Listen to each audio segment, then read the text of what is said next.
I'm a big proponent of buying fewer but better things. So, I might have a t-shirt that costs $60, but it's just the one t-shirt, instead of six $10 t-shirts.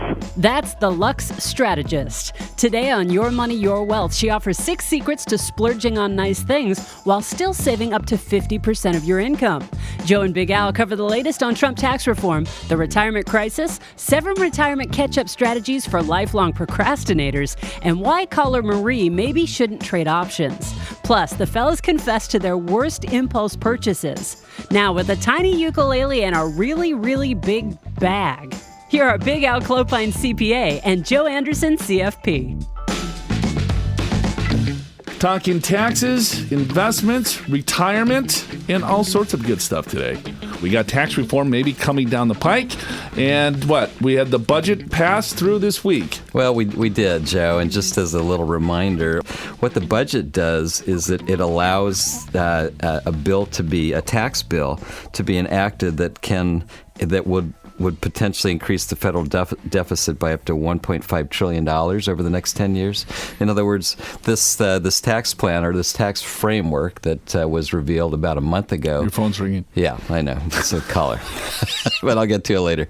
Anyway, what was I saying? So because the budget has to be passed that allows for a tax cut, which allows us to go into more debt. Now, of course, the Republicans are saying, yeah, but this is going to spur the economy. We're going to have actually more taxes, and maybe that's true, maybe not. Depends who you believe, what economist you listen to. But that's what the Republicans are saying. We want to lower taxes so that we can increase the economy to increase revenues to tax more. Which will ultimately increase revenues more. I can tell you, being a tax guy, this is complicated stuff. So I don't know how you just come up with something totally different in a few weeks here, but we'll see.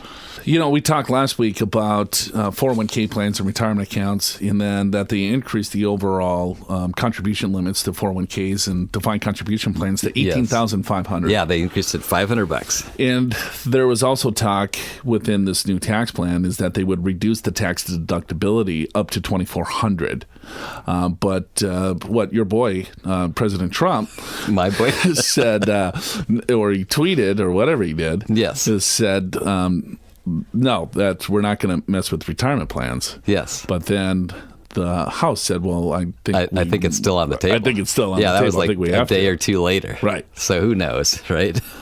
There's a lot of kind of jockeying around, because if you're going to come up with a tax cut when we're already in a deficit situation. So I guess to explain things even further, because I got this wrong a few years ago with an economist, is there's our national debt. So that's the accumulation of deficits plus interest, and that's over $20 trillion right now.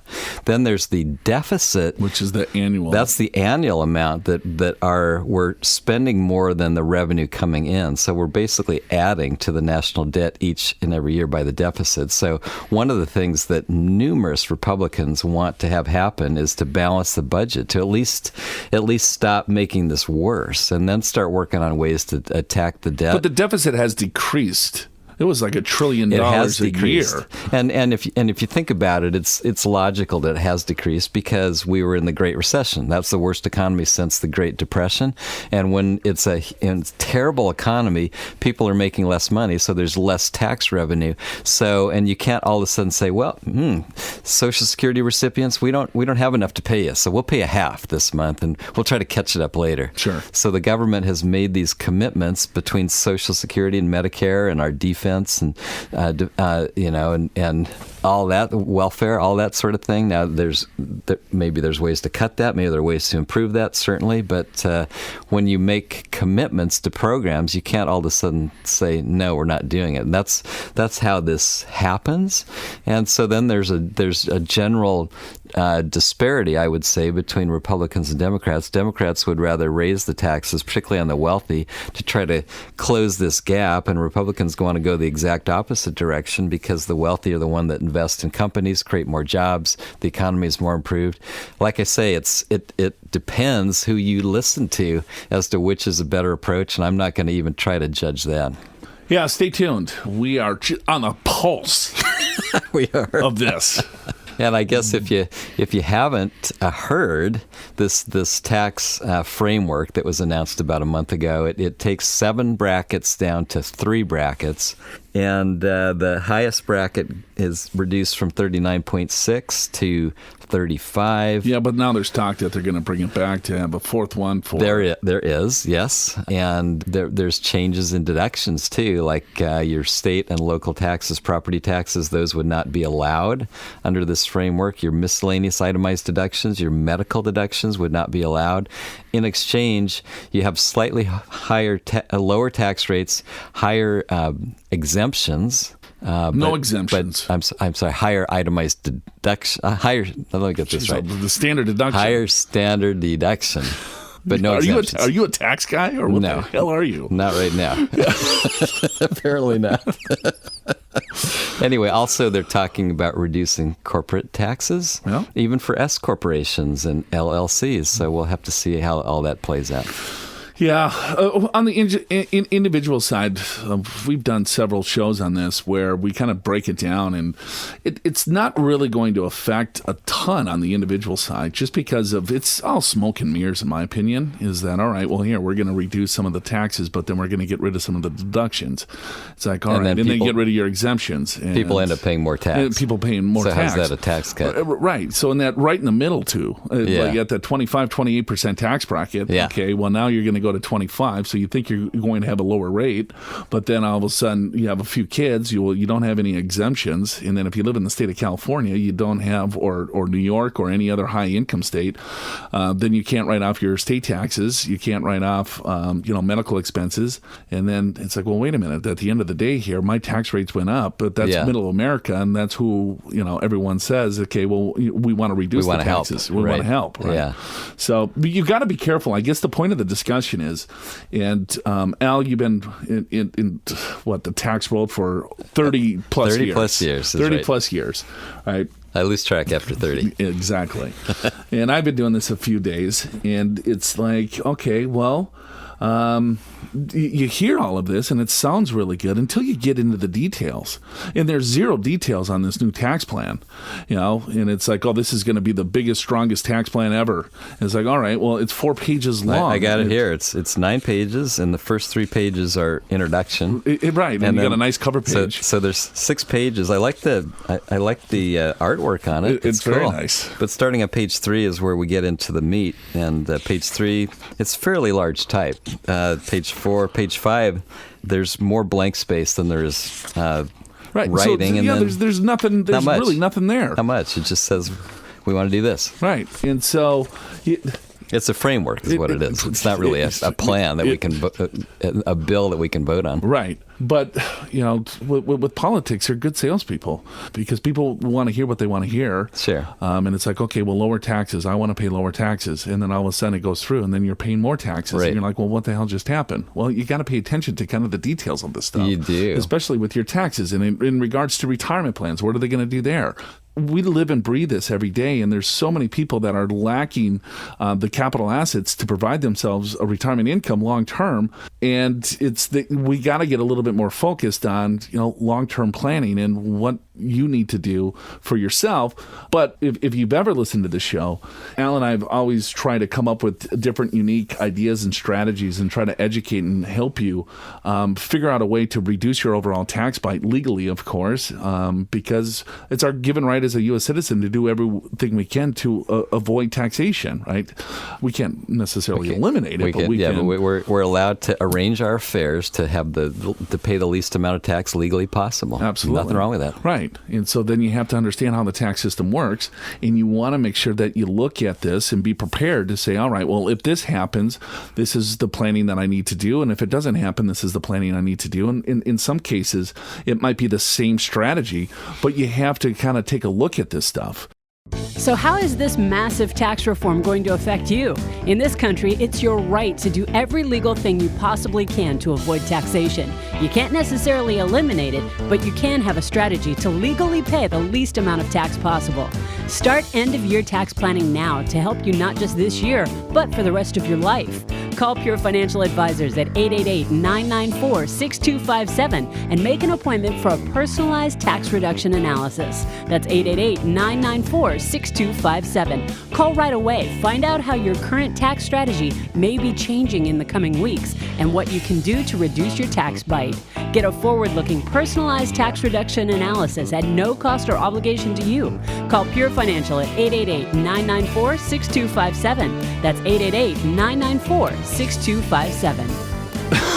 Look at that grin on your face, Globine. I'm excited about this guest because we've just learned that she knows like way more than we do, which is true of all of our guests. Oh, it's a very unique guest we have. I'm very excited. It is. It's like Prince, or Madonna. Well, she goes by Luxe. Yeah. Which I guess she wants to keep her name anonymous. So I don't blame her because Well, you're Big Al. Your real name is Henry. I let it out of the bag. Really, you had to say that for all this time? Let's get to it. We've had Lux on the line. Lux, hey, welcome to the show. How are you doing, my friend? Hey, guys. I'm doing great. Thank you so much for inviting me onto the show. Yes. Well, you got to explain to our listeners the genesis of your blog. It's fantastic. I absolutely love it. But you could probably do a lot better job of explaining the genesis behind it than I can. Okay, so the short answer is the Luxe Strategist. It's basically a personal finance website for people who like nice things. I love nice things. You got our attention. Right. So that's the little tagline. But, really what I wanted to do was kind of challenge the idea of like what being good with money means, and what frugality means. Because I'm somebody who, I have a really strong interest in personal finance. I'm good at saving money, but I also spend money on things like designer clothes and travel. And so usually when people think about those two things, they think they're an oxymoron and that they don't really go together. So my goal is basically just challenging the idea that you can be good with money, but you can also spend money as long as you do it consciously and on the things that you value. Okay, so looking at your bio, you're a 30-something New Yorker. You save 50% of your income, but you travel to Paris and Hawaii for practically free. And then you like $400 sneakers. I like that. Well, I like nice shoes, too. I like watches. I like nice clothes. You just haven't traveled. I live in San Diego. Where else would you want to go? So how do we do this? Because I think a lot of times, everyone likes nice things, but then there's some guilt around it, too, when you buy nice things. It's like, oh, maybe I should have been saving and this and that. How do you go around, being able to save as much as you save and then still be able to kind of, buy the luxury items that you do? Yeah, I think that's a really great question because I think people tend to, they look at a price and they see sticker shock, right? And then, they just kind of, judge, okay, that's $1,000. I can't afford it. But they don't really kind of think about it in terms of value. So one of the ways that I'm able to do these things is just being creative and thinking outside of the box in terms of what can I drastically reduce in my budget in order to afford all of these things that I love. So, for example, I live in New York. Everybody knows that rent is super expensive. They say, it costs $4,000 to rent a studio, but who says that you have to actually live in the $4,000 studio? So for me, I've always, I've never really prioritized spending a lot on rent. So I've always lived with roommates, and right there, you'll save, $600, $1,000 a month. And so you have to think about people talk about cutting little things like lattes every day, but what about the big expenses? And things like when you live in a big city, we don't really have a lot of those really big transportation costs, that other people do. So that's definitely one of the ways. How do you budget? Is there tools that you use to take a look at, all right, here's the income coming in, here's the expenses that I have, and how do you go about prioritizing things that you can cut and then that you want to spend money on? Yeah, so every time I'd get a new job or I'd get a little raise, I would, fire up an Excel spreadsheet, put in all of my categories, and I'd figure out, the first thing I figure out is how much I want to save. That's always number one. And then like the second tier would be, putting in my fixed expenses. And then the third tier would actually be my discretionary spending. So that's what I would do first, is always prioritize how much I save, and I would automate it. And then I also use mint.com to put in my budget and sort of track my daily spending. How often do you track that on Mint? Because I use Mint, and sometimes it's a disaster. Have you ever tracked it? Yeah, I have my financial summit, Al. I open up. You've never talked about it. Yeah, I crack open a bottle of Fireball, drink that thing down, and look how much money I spend. Looks pretty good. Yeah, it looks pretty good. I must have a good year. Yeah, when I'm done with that bottle, then it's like I feel really great. Right. But no, it gets cumbersome sometimes, and then you have to look at it probably a lot more than I do, because I might do it maybe semi-annually, and then I just like, man, I can't be spending that, and then 6 months goes by again. It's like, and then damn it. Then you do it. Yeah, well, I think 6 months is probably a little too infrequent. But you know what? I don't think about my money that much at all, because I have a system. So I probably look at, of course, like it's always fun to look at mint.com when you get paid, and you kind of see your net worth go up temporarily until your credit cards get paid. Sure. But yeah, I probably look at it about maybe once a week. But, to be honest, my spending is pretty much in check, because I'm extremely selective about what I buy. And that's kind of like, I guess, part two to your initial question was, how do you actually do this in such a large city? Is that like you have to be really choosy about what you spend your money on. So for me, it's like, the top three categories are clothes and travel, but I also find ways to drastically reduce those costs. So like if you have like there's a jacket that you want that costs $600, like you maybe wait a couple of seasons, you can probably find it on the secondhand market for maybe like $150. So patience is key. Yeah, patience, yeah. Patience is really key. I do not have patience, Lux. That's the problem. That's what we got to work on. Impulse buying. Yeah, it's so... A lot of people are like that. Lux, it sounds like you've got a really good system, and so you don't necessarily have to watch it every day, because you've got the system set up and you already kind of have employed it day to day. But let me ask you, you said you save automatically. How and where are you saving? So I get paid twice a month, and then I max out my 401k. So that gets saved pre-tax, so I never see that in my paycheck. And then I also I max out my health savings account. So basically my paycheck gets drastically reduced. And then once I get my actual net pay, I'll have a certain amount moved over to my savings account every single month. Is that automatic too, or you do that yourself? Nope, it's automatic. Very good. Yeah, that's the key. Yeah, and I used to have a Roth IRA, so I would save automatically every month for that too, and just contribute every month. Yeah, you kind of go on autopilot, then you don't even have to think about it. Right. I mean, she's got a dial, Big Al. Yeah. It's, pay yourself first. It's like, let's max out the 401k, out of sight, out of mind. Max out the Roth IRA, out of sight, out of mind. And then you take a little bit of whatever, that's left. You put it in your certain living expense. Right. And then whatever's left, boom, I'm going to Paris. And so then you're intentional on your discretionary income instead of just spending it and there it's gone. Like that. Yeah, definitely. I mean, like I looked at my shopping budget. I was like actually looking at my Mint category earlier, and I saw that like I didn't shop for 3 months. So, but that's like my natural behavior. So I don't have to do things like, I have to go on like a monthly shopping ban.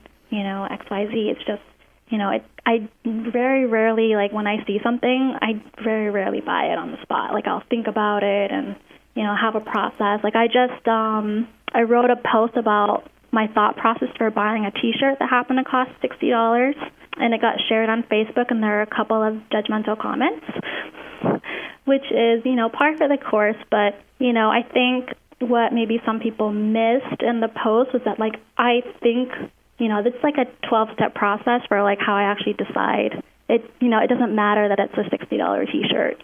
It's just the fact that, like, I think so deeply about it before I actually buy it. You think about the pleasure and the value it gives you. So that's making it intentional, it sounds like.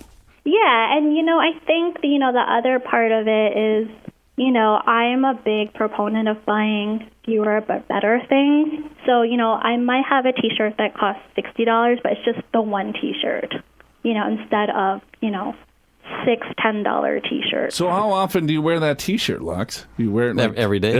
I would wear it every day. Yeah. Well, I just bought it. So we don't know. And, it's actually cold out here, so I haven't worn it yet. Oh. But it will be primed to come out come spring. Got it. But yeah, I don't have very many clothes. I think, it's kind of like the same sets of clothes rotating out every week or two. But yeah, I wear, I have clothes that are maybe 7 or 8 years old. I have a pair of jeans that cost $140 and they're 8 years old and I still wear them all the time. So I think for me it's about, understanding the value of what you're getting and really using it. Because if you buy something that's really cheap and you don't use it, that's basically a waste. For even more useful information, just visit yourmoneyyourwealth.com to access white papers, articles, webinars, and hundreds of video clips on tax planning, investing, retirement planning, Social Security, estate planning, small business strategies, and a ton more.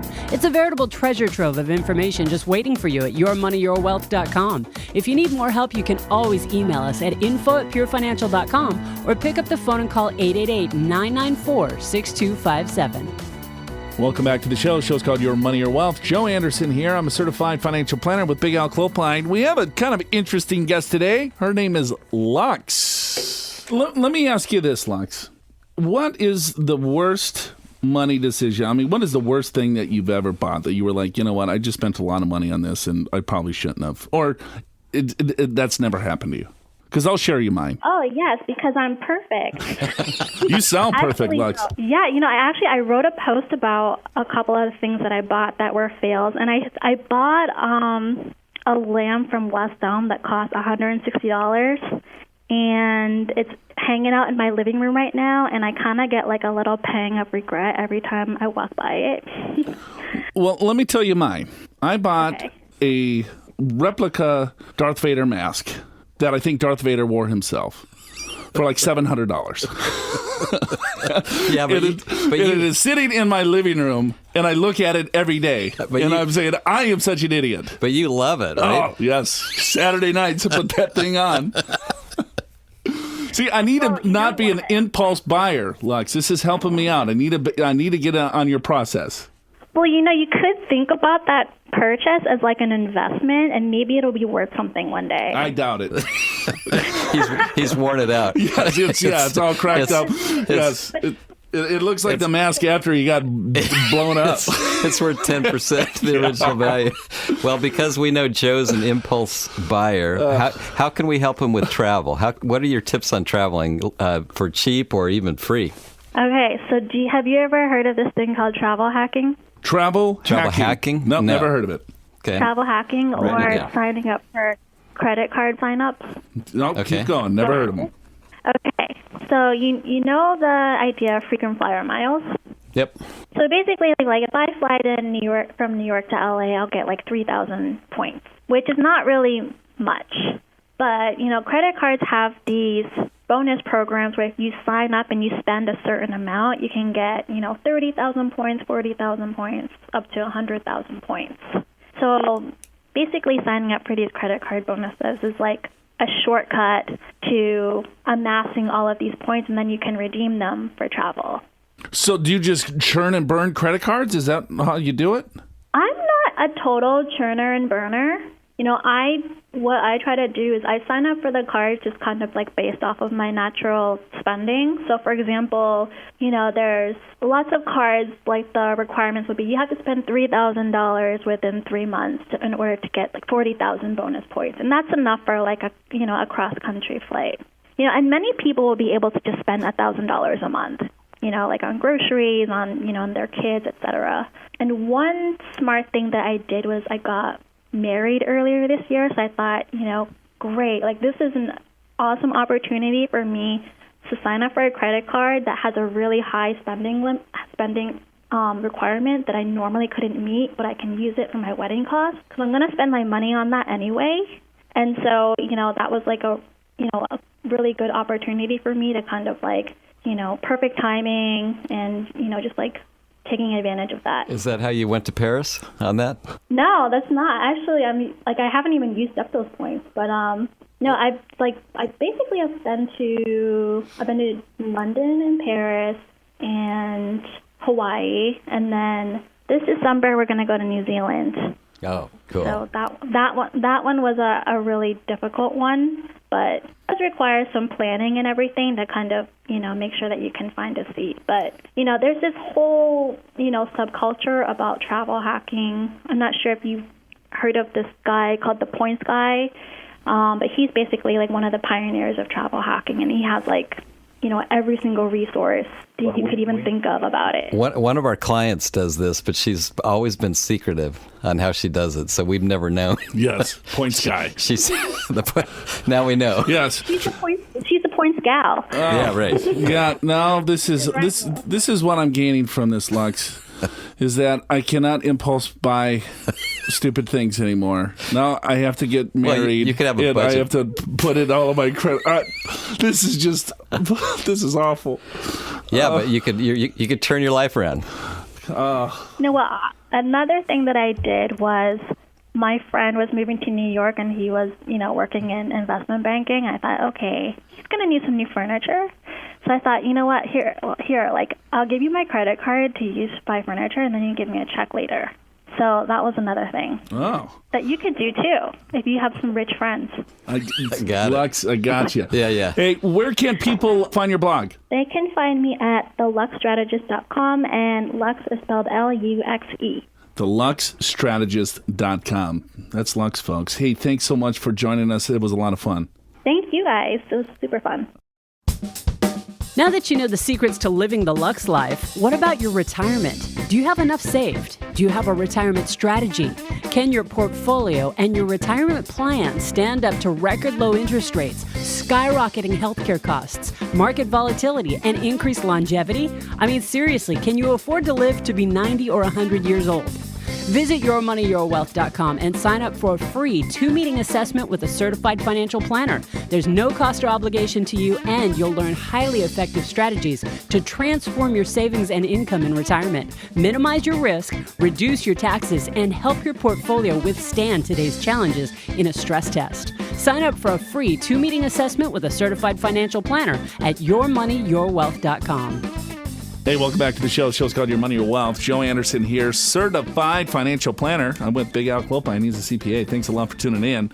Well, we had Lux. That was interesting. Yeah, we did, because we learned how to be intentional about those luxury items that you like, and you don't feel guilty because you plan for it and you think about it and you think, you know what, is spending this money, am I going to really use it or get the enjoyment, or is the value there? And yeah, I like that, because I think most of us, we take our discretionary income and we don't even think about it, and it's gone. Right. You can't even remember what you spent it on. There's a lot of good nuggets out of there. You just got to find them. Right. First of all, right? Yeah. It's panning for gold. Yeah. And so when you find those nuggets, I mean, you can kind of take that and say, all right, pay yourself first. Right. Sure. And, that's what you do. That's what I do. Correct. Right? And it's just like, this is the dollar figure that I need to save out of my paycheck. And it's on autopilot. And it's autopilot, and it's saved. And then it's like, okay, well, everything else, I know that I have my mortgage. I know I have property tax. Sure. I know I have this, that, whatever. Then there's another bucket there that it's just like, okay, well, I know that my financial goals are going to be met with these savings. My daily, monthly, annual household expenses are going to be covered with this. And then there's a little bit left over. And if you want to splurge a little bit with that, then by all means go for it, because you work hard and you still want to have fun and things like that. But just don't buy a stupid Darth Vader mask. Here's my latest stupid. Here's my latest stupid Oh, you have another purchase. Yes. Okay. I just thought of it. So, I've been playing a lot more golf lately. Yes. Right. And so I had to get bigger. I got big hands. Right. And so I wanted to get a little bit bigger grip on my clubs. Yeah. Right. So I don't know. The grips are $8. No big deal. Yeah. Right. And so when I come back to get my clubs, I'm looking around and I'm looking at golf bags. Right. Right. And then I'm like, yeah, Could use a new bag. I could use a new bag. Some of them are pricey. Guess what I bought? I bought like a Golf Pro, like Those heavy ones? just like a huge Golf Pro bag. It's like what Tiger Woods uses. Does it say Anderson on it? Yes, I'm gonna get. Yeah, it's a leather. The thing is giant. It doesn't even fit in a golf cart. It is embarrassing. I've used it once, and I was like, God, this thing is huge. You can hardly carry it to the cart, and the cart doesn't even hold I it. need a caddy to get it out of my car, and that's why they don't drive golf carts in the pros. No. Because the bags are too big. They don't fit. They don't fit. They're not designed for that. And so I put it in the golf cart, and my buddy that I'm playing golf with, he's like, Anderson, I can't fit my golf bag in the stupid golf yours cart take because up the whole thing. So embarrassing. So you're going to have to get a solo cart every time. Yes, every time. Or you can walk and carry it yourself. No, that's way too that'd heavy. Be good. Then you get some can fill exercise. it. I mean, you could put a good probably case of beer in there too. No one would notice. It's like Rodney Dangerfield. Remember his bag? Oh yeah, with the radio and yes, everything. I got. Yeah. That's what I bought. Yeah. So stupid. So stupid. Yeah, but here's what I heard from Lex. If you buy these impulse purchases on credit cards, then you get points. Yeah. Yeah, that's what you got to do next time. Next time. No debit card, no check. Here, let me figure out which card. Oh yeah, this one will give me 30,000 extra bonus points if I charge 1,000. I put everything on American Express. Oh, you do. 100%. But you don't get points. Yeah. Well, sure. Oh, you do. Yeah. You ever use them? Never. I don't even know how. You should. Well, let's call Lex back up. I know. We'll I tell should you. say, hey, I have these points. I don't even know how to use You got them. 1 million points. What do you do? I don't know. It's a lot of points because I just pay it off at the end of the month. Right? Yeah. I don't carry balance. So, and then that also helps me know that, all right, well, I have a certain amount of my discretionary expenses. I put it on that card because I don't want to carry credit card balance. So I just pay it off every month. Sure. That makes sense. So, okay. So you're already living the program. You're just not doing step 2. Which is take advantage of the credits you're being given. yes. With all the mail I get, I'm just gonna start loading up. So I did a impulse buy. Oh, let's hear it. Let's see. I guess it was a couple weekends ago. Because it was Ryan's birthday and he loves guitars, and so we took him to Guitar Center. All right. And he's actually already has like 4 or 5 guitars, so the main thing he wanted was a stand. So we got him a stand that holds 7 guitars and a few other things. And I used to have a ukulele. Oh yeah. You Also were on tour, weren't you? also known as ukulele if you're in Hawaii. And I gave it to Rob, my older son, and now he loves it and he plays it all the time. So I'm ukulele-less. I don't have one. And so Was that like a baby guitar? Well, sort of. It's 4 strings instead of 6. But it's like a baby guitar. But they're tuned the same way as a guitar. Like Tiny Tim played that, right? Yeah, Tiny Tim played a ukulele. So it's Big Al and Tiny Tim on concert. Yes, that's right. I'm growing my hair long just for that reason. So I'm in Guitar Center. Mind you, this is for Ryan. Not Big Al. But I'm looking at ukuleles. And I pick one up, and it's a Fender ukulele. It's like Fender's electric guitars, and it's like, wow, that's kind of cool. It has the same kind of, the stem. It looked like electric guitar style, except it was a ukulele. It was a baby guitar. Yeah, and so I was playing it, and I was going, oh, this is pretty cool. I need to get this. So I got it. And anyway, 2 weeks have passed. I have picked it up once, and my fingers are too big for it. Hopefully I can still take it back. Because this turned out to be not even a regular, this is like a mini ukulele. There's like, I need to be 12 to play it. So I'll trade you that for the mask. Oh, God. And then with your big fingers, you could probably, I don't know what you'd do with that. Oh, my God. You got to come to Big Al and I are going to have a garage sale one day, and you're going to see just ridiculous what things. we bought over the years. Oh, it's like, man, what were these people thinking? Yeah, we got a Fender ukulele with a Darth Vader mask, but see, mine and a giant. Mine only costs $199, but then you get the the maintenance plan in case you break. And then I got a case. It's like, I'm never going to take it anywhere. You can carry it around? I was thinking, where am I going to take this? People are like, oh my God, look at Big Al with That's the a baby really Fender. cool case if I needed a ukulele. So I think I'm going to try to take that back. And get because there's bigger ones that actually I can play. Like a normal. That was like a replica of a. It was like let's make a electric guitar company. Let's do a ukulele. Let's be really cool. Let's have. It was a prototype. Yeah. Yes. Right. You got it. It's awesome. I just can't really play it. Understand. Oh, my goodness. Well, see, if you can learn anything from this show, this is it. Yeah. Don't do what we do. Yeah. Yes. Just avoid what we say. Oh, my Follow Lux. Yes. So, yeah, what'd you say? The travel hacking. We got to... Yeah. And the points guy. Points guy. Now we know our client's secrets. Yes. So next time she comes in, yeah. How's it going with the points guy? Points guy, yeah. She'll go, how do you know that? She's always been super protective. Yeah, well, no, you know. No, you know. I spent hours. I don't think she wants her husband to know because her husband...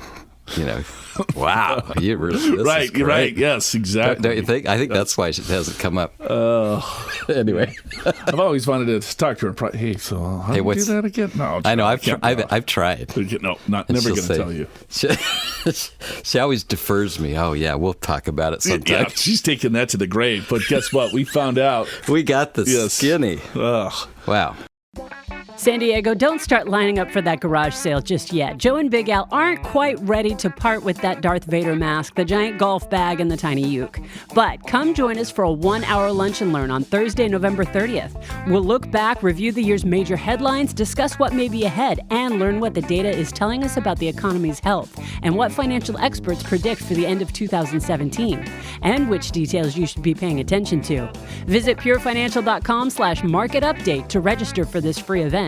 Lunch is included. Visit purefinancial.com/market update. Time now for Big Al's List. Every week, Big Al Clopine scours the media to find the best tips, do's and don'ts, mistakes, myths, and advice to improve your overall financial picture in handy bullet point format. This week, 7 retirement catch-up strategies for lifelong procrastinators. I guess I could say you and we're paying ourselves first, right? So but a lot of folks don't. In fact, maybe a whole lot of folks don't. A lot of times you wake up and you're 50 years old and you haven't done much. And you're thinking, wow, how am I ever going to retire? And if you find yourself in that position, these 7 strategies might be exactly the thing you need to think about. And the first one is save first, spend second. That's just what I said. Pay yourself first.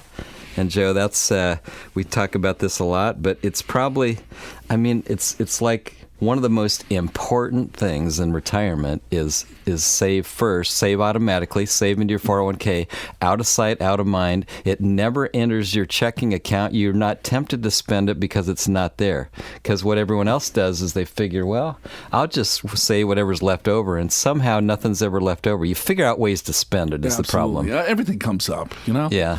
But if you don't have it, you can't spend it. Right. You could say in terms of nutrition, eat vegetables and fruit, lean meats, whole grains. This is one of those, this is like a basic tenet of saving for retirement is paying yourself first. I was working out with my trainer. Yeah. Right. And so he's starting like a 6-week workout challenge, right, for his club, his gym. Yeah. And he's like, yeah, I'm going to do something a little bit different this year. We're going to do it, starting now, or I think it starts maybe next week. And so it ends like right around Christmas time. Right.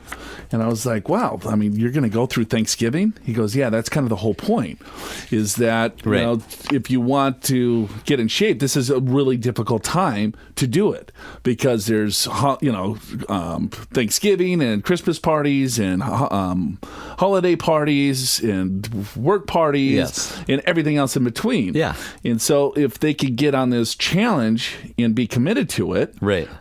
And it's 6 weeks long and I think it cost $600. Okay. But if you lose like 10 pounds or whatever your goal is, right? So you set a goal for the next 6 weeks of what you want to do, and then they give you your money back. Right. Oh, cool. Nice. So it's just trying to get them committed to lose weight. Yeah. And he goes, here's the funny thing. He goes, people go on diets, right? Or start a workout program 5 to 6 times a year. Really? And it doesn't stick, does it? And I was like, are you kidding? He's like, yeah, that's what the studies say. He's like, so every other month, someone is going on a diet. And then they're doing it again. Right. And then they fall off the wagon, then they're doing it again. Or going to the gym, and then they get, right? So it's the same thing with the whole workout fitness. It's like do a couple burpees, right? And eat a little bit healthier. Eat some good food and put it, just... But it's a multi-billion-dollar industry with the videos, and this is going to, you could sprinkle some salt on your Big Mac and you lose weight. Oh, yeah, remember that years ago on the cable channels? Right, and then they ended up with a lawsuit because it was fraud. It didn't Imagine work. that. Yeah, I was really hoping that one would work.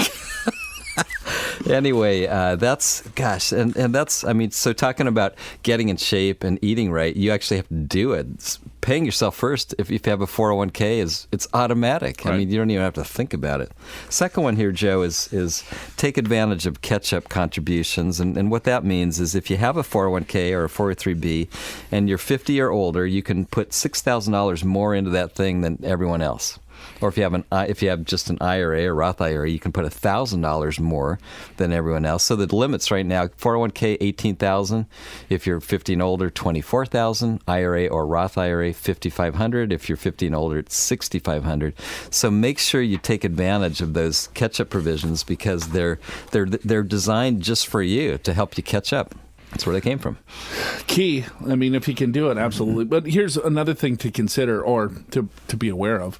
Some 401k plans, to maximize the catch-up, you're going to have to let them know, right? Because if you say, hey, you check the box, you're putting in X amount of dollars, right? And then you get to that $18,000 limit, and you're over 50 and you want to put $24,000, sometimes you're going to have to, direct the 401k provider that you want to put money as a catch-up. That's a really good point. That's true of our plan with Paychex. They have you can max out your regular 401k, but then there's a catch-up thing, which is a whole separate election that you want to make sure you max out that as well. Really good point. Another one is decreasing monthly expenses. We've talked about that already on this show. Hard to do. Some people are better at it than others. Some people will budget. Some people will track their expenses. In our experience, most people don't want to do that. So actually, I would say rule of thumb for all the rest of us that don't want to do this is do a little planning to figure out what you need to save. Make sure that that's being saved automatically. And if you don't have a 401k, have it automatically come out of your checkbook. And the same day your payroll comes in, have it go to your IRA, your Roth IRA, your trust account, your savings account, whatever it may be. Have that automatic. Figure out what you need to save so that whatever's left in your checkbook, then that's what you can spend for that pay period. Right. That's a real simple way to do it, and I think it works for virtually everybody. I mean, but you have to get motivated to do this. You know what I mean? And it's unfortunately a lot of times bad things have to happen for people to realize that they need to change their ways. Right. So some of you have done a phenomenal job savings, and then you're even saving a lot more than you probably need to provide yourself with the retirement lifestyle that you're accustomed, or the lifestyle that you're accustomed to today. But let's say I'm a little bit behind. And so some of the things that I've been trying to do to motivate individuals is that, okay, well, here, you've got 5 years to retirement. You don't have a lot of money saved. And here's your Social Security benefits. But you make a good income, right? You just spend a lot, which is, all right, that's your money. Do whatever you want with it. Right.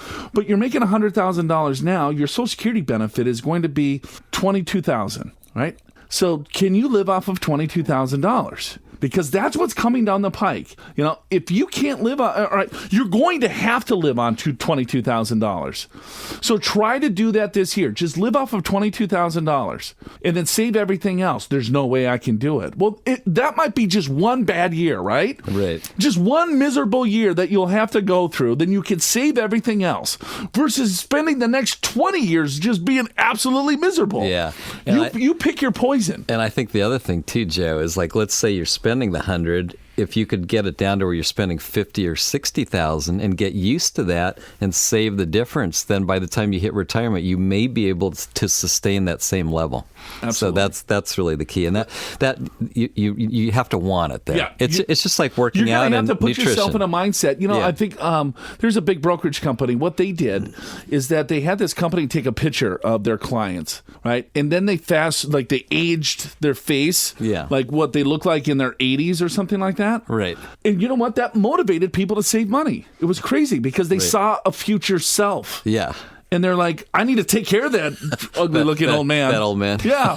Man, I feel bad for him. He looks sad. Yeah, because he's broke. Right. Another one, Joe, is downsize or relocate before retirement. And I will tell you this, a lot of people that we talk to want to stay in their home. And I think the majority of baby boomers want to stay in their home. But whether that's realistic and practical, I mean, if you haven't saved a lot in your retirement and you happen to have a home in Southern California, let's just say, where there's been a lot of appreciation, that truly may be your retirement asset. And you can say, no, I don't want to leave the home. Well, okay, that's a choice, but that's going to mean you're going to have to work a lot longer. And if that's what you want to do, great. But some people will say, you know what? If I could retire at 65 or 70 instead of working till 80, it's worth it for me to live a little bit simpler life. And so that's a choice you have to make. And I think for a lot of you, that's if you are behind, that's a pretty realistic place to go to. Right. Yeah, we're seeing more and more of it where, some people are renting out rooms, right. Maybe empty nesters. Yeah. And Airbnb is really good for that. Yeah. I live by University of San Diego. Yeah. And so there's a lot of neighbors, that are renting out, some rooms to USD kids. Right. So. Yeah, no, that makes sense. The other one is earn side income. And Joe, this is... side hustle. Yeah, this is a big one, I think. I actually think that the new retirement norm is going to be to have some side income. Yeah, you got your Fender ukulele. You're going to go out and play the clubs. Yes, I'm going to make $20 in tips, except, I don't know. If I can't put my fingers on those chords, I don't know. The strings, we'll have to see.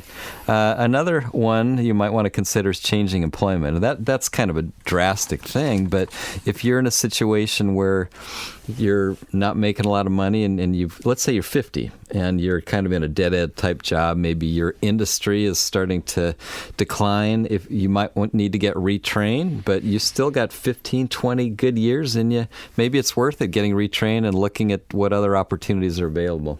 And then finally, Joe, is creating cash flows, and basically what they're talking about there is when you have saved some money, and so maybe you kind of woke up in your 40s, 50s, or even late 50s, even 60, you kind of wake up and you start aggressively saving, and it's like now when you retire, it's making the most of the retirement dollars that you have, and it's considering where those assets are located. If it's in retirement accounts, you got to pay ordinary income taxes on that. If you got some money in a Roth IRA, you can manage your taxes better because you pull money out of there and it's tax-free. The final strategy for procrastinators is to create cash flow by paying off debt or refinancing your mortgage, for example. For more, just visit the white paper section of the Learning Center at yourmoneyyourwealth.com to download our free retirement readiness guide. This guide contains little-known secrets about creating income to last a lifetime, making the most of your investing strategy in retirement, controlling your taxes, and much more. You'll learn 7 plays to help you get retirement ready despite the uncertainties we may face. Download the free retirement readiness guide from the white papers section of the Learning Center at yourmoneyyourwealth.com. Now, if you have a burning money question, just call 888-994-6257 for your chance to talk to Joe and Big Al and have your question answered live during Your Money, Your Wealth, just like Marie did. Marie, welcome to the show. Thank you so much, you guys, for picking up my phone call. I have a question here. I am in my 50s and I want to retire. But I also, when I wanted to retire and preserve my capital, I don't have that much, but I wanted to invest in options, trade options. What do you think about that? Is it a good way to invest the money, to make it work for you? What is the difference between trade options compared to just giving it to somebody in a mutual fund? Well, let me ask you a few questions. What is your experience with trading options? Well, not much, but I heard that you can learn about it. You can do the trading on the internet by yourself. Sure. And so what type of options would you want to trade? I would think weekly or monthly. Okay. Short version, like making the investment, buying and selling, I guess. And of course, is that going to have consequences as buying a stock and selling a stock? That's another thing that is going to throw me off in regards to am I going to incur expenses on doing that? Or just put the money, say $1,000, right into the mutual fund? Well, let's talk about, okay, so you're in your 50s. You would like to retire at some point. How much money are you thinking about trading options with? I don't know. I'm going to start with very little, $5,000. Okay. And then how much money do you have total saved right now for your retirement? I had put it in real estate. My money is practically not with me. It's being in real estate invested. Okay. And then how much cash flow are you generating from your real estate investments? Just barely breaking even at this point. Okay. And then what is your long-term plan with the real estate? Do you want to, are you aggressively paying down the debt so you can increase your cash flow? Or are you holding the properties more for growth and sell them at some point to create some liquidity? That's what it is. Holding the property more for growth, and hopefully I can sell it, when I get older, a lot older. Okay. So right now I want to keep it like that. Well, here's, I guess, my 2 cents. Trading options is a very sophisticated way of investing. It is highly speculative, depending on what type of options that you are trying to trade and what you're actually trading. If it's commodities, if it's just the S&P 500, are they individual stocks? Are you doing call options, put options? Are you, straddling the? So there's a lot more to it than maybe, hey, you could make a lot of money trading options. And if you're a novice investor, and it sounds like more or less you're on the real estate side of things versus, playing with the stock market, right. I would say, if you want to spend a few $1,000s, and try to see how you do. Al and I have met people that have made significant wealth trading options, but we've met more people that have lost a significant part of their wealth trading options. So in, playing the Wall Street game that way, I think there's a lure of making a lot of money, but there's also significant risk with that if you don't necessarily know what you're doing. Yes, I hear that. And, I talked to one of those brokerage, and they're willing to teach you how to do it. Of course, I'm an old person now, considering. I definitely don't want to raise my capital, but again, I wanted to be able, because I have also a physical condition, so I want to make sure that I can be able to support myself later on. Yeah, I would probably stay away from it. What do you think, Al? Yeah, I agree, Marie. I'm also a real estate investor, and I think that's a great way to go. Are your properties in San Diego, or where are you located?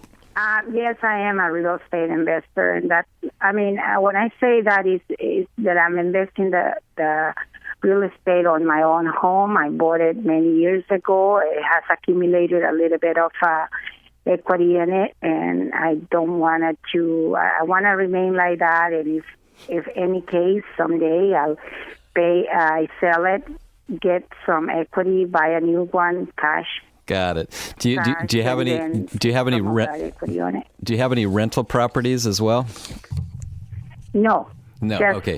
Just the home. Okay. Property. Got it. Not so rental. I'm going to tell you the same thing as Joe. With options, that is a pretty sophisticated way to invest. It's also, you can make a lot of money, but you can lose a lot of money. In some cases, you can lose more than your principal. And it's basically a way to take the stock market on steroids, if you will, because you can make a lot more, but you can lose a lot more. And I would not go that route. What I would do is I would have a low-cost, inexpensive, globally diversified portfolio with index type funds, and just don't try. That would be my recommendation for you. Okay. All right, guys, I understand. I was just very inclined to think that this is a new thing and you can make money real fast. Yeah, you can make money real fast, but you can also lose money real fast. I have direct experience with somebody that lost millions doing options, and I would just be careful. Yeah. All right. Well, hey, thanks so much for the call. Good luck with everything. Thank you so much. Bye. All right. With options trading, I think a lot of times people will. There's safe ways to trade options. You can covered calls is a pretty conservative way to invest options. Yes. And an option, all that is just you have an option to either buy or sell a particular security at a given price. Right. And I'm not going to get in the weeds with this, but listening to Marie is that, all right, well, here, maybe I do a couple of thousand. I hear that you can make a lot of money quick, and maybe I'm a little bit behind in my overall retirement savings. I'm in my 50s. I would like to retire ASAP. And, it's finding that quick win, that fast buck, which hurts people, blows people up. Right. Yeah, it does, Joe. And I think that's the tendency is when you wake up in your 50s and you realize you are behind, then you want to get more aggressive, or you think you need to be more aggressive. And we have found more often than not some of these, what I would, I guess I don't want to call it a scheme, but some of these strategies that are pretty risky and well, I mean, if you're naked with your option strategy, yes, you have significant downside risk. But if you have a covered call, I mean, it's not like you're going to lose everything. You're just going to lose whatever the price of the option was. Sure. Or you're in the money, out of the money. But then you have to understand what a covered call is. Exactly. Right? I don't think but they can teach me. It's like, well, you know what? These traders on Wall Street have been doing this for 20, 30 years, and guess what? A lot of them blow themselves up because you get a couple of wins, and then you're like, you know what? Hey, this isn't that bad. Right. It's just like the infomercial told me. Yeah, I can make a lot of money doing this, and then they lure you into another one. Here, now spend $7,000 on this trading system, and then go back again and make it. And the person making the money is the one selling the courses. Exactly. Yeah, and the same thing happens with real estate, and I got sucked into that in my 20s, and some of that I honestly learned from, and others you get overconfident. And I tried it, and I've made some money in real estate, but I will tell you, it's way harder than it's portrayed. Sure. Well, what are you talking about? Come on, flip it or win it or lose it or you got the TV shows, you got the young guys in there, looking good. Oh well, let's just flip this thing and make $100,000. A couple of books I read said, use other people's money, and then you have the tenant basically pays the debt off, and you just wait for checks to show up in your mailbox. That's what I read a little bit of that. Yeah. Doesn't quite work that way. Some days it does. Yes. Some days it doesn't. Lots of days it doesn't. Yeah. Some days as when I had a tenant that when I kicked out of the place for non-payment of rent, they had parked their motorcycle in the living room on my new carpet. That was when I was a young landlord. I learned a lot from that one. Oh, I could just see you be the heavy and kicking a Harley guy out of he was in the Hells Angels probably. No, I didn't. The sheriff did. Oh, now the truth comes out. It's like El's pounded on the door. Hey, Bruce. Oh, that was pay the rent or get out. That was one of my first. Actually, I think maybe it was my second landlord experience. First one, dumb luck. I got a good tenant, but the second one was awful. They didn't pay the rent. I called them up and said, you got to pay the rent or move out. And they said, well, you didn't give me the 3-day notice. I'm thinking, wow, they know make way more than I do. So then I hired an eviction firm for the 3-day notice, and then, then they contested. So we had to go to court, and God, I just wanted them out. I went to court, and they didn't show up, and the judge said, "What's the issue?" And I said, "They haven't paid rent." And he said, "Okay, they're not here. They're evicted. Now, what do you want for the judgment?" I'm thinking, they don't have any money. So I was like in my 20s, totally unprepared. And he goes, well, the rent they haven't paid, how much? I said, it's about $900. And he goes, son, we do not do about here in the court. So I said, it's okay. I don't need the judgment. In front of just get me out of here. In front of all these people. Oh, the mistakes we make when we're younger. Oh, well, at least you got them out. Yeah, I did. Yes. And then there was a motorcycle grease on the carpet. Did you keep that or did you sell it? The motorcycle? No. Well, did they leave the motorcycle there? Oh, you mean the house? Yeah. No, I put new carpet in and sold it as fast as I could. Yeah, exactly. That's a bad experience. Yeah, get me the hell out of here. That's it for us today. For Big Al Clopine, I'm Joe Anderson. Show's called Your Money, Your Wealth. So to recap today's show, at the time of the recording of this podcast, Trump tax reform is still up in the air. But taking a look now at how the proposed changes might affect you is a really good idea. Getting a side hustle, downsizing, getting a better paying job, and decreasing your monthly expenditures are all ways for procrastinators to catch up on retirement savings. But the most important tip is to save automatically before you begin spending. And real estate can be a really great investment, but keep in mind you may end up having to replace the carpet and call the sheriff. Special thanks to our guest, Luxe. Learn more strategies for living the life of Luxe at theluxestrategist.com. That's Luxe spelled Luxe. Subscribe to the podcast at yourmoneyyourwealth.com through your favorite podcatcher or on iTunes, where you can also check out our ratings and reviews. And remember, if you've got a burning money question for Joe and Big Al to answer on Your Money, Your Wealth, just email info@purefinancial.com or call 888-994-6257. Listen next week for more Your Money, Your Wealth, presented by Pure Financial Advisors. For your free financial assessment, visit purefinancial.com. Pure Financial Advisors is a registered investment advisor. This show does not intend to provide personalized investment advice through this broadcast and does not represent that the securities or services discussed are suitable for any investor. Investors are advised not to rely on any information contained in the broadcast in the process of making a full and informed investment decision. Your Money, Your Wealth opening song Motown Gold by Carl James Pestka is licensed under a Creative Commons license.